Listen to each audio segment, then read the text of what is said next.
जय जगन्नाथ बंधु शुभ संध्या। मु आज आपण मानक कहबी जो पुओ झी बयस 30 वर्ष अधिक है बह हो पारुनी से गोटे प्रतिकार करतु।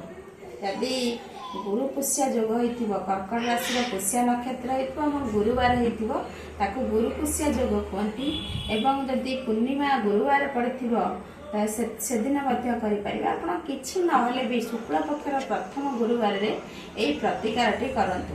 आपण गोटे कदली पत्र आणंतु।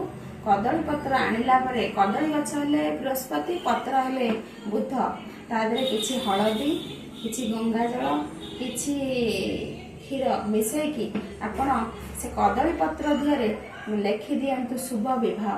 कदली माने हळदी की गोळे दियंतु टिके 2-3 बुंदा पकई दियंतु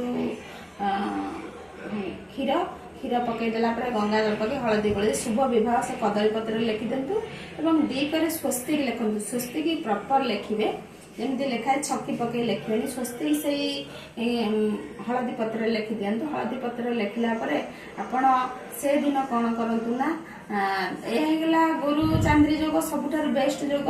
तेणु आपण मैंने से दिन कौन करूँ सात्विक खाद्य खातु हलदिया खेचेड़ी खरिकी से दिन से खातु। प्रति गुरुवार बार यही खेचेड़ी की खाई खाई चलतु देखिए आपण निश्चिंत आपणकर विवाह राशि खोली आप निश्चिंत विवाह रहुची। जय जगन्नाथ।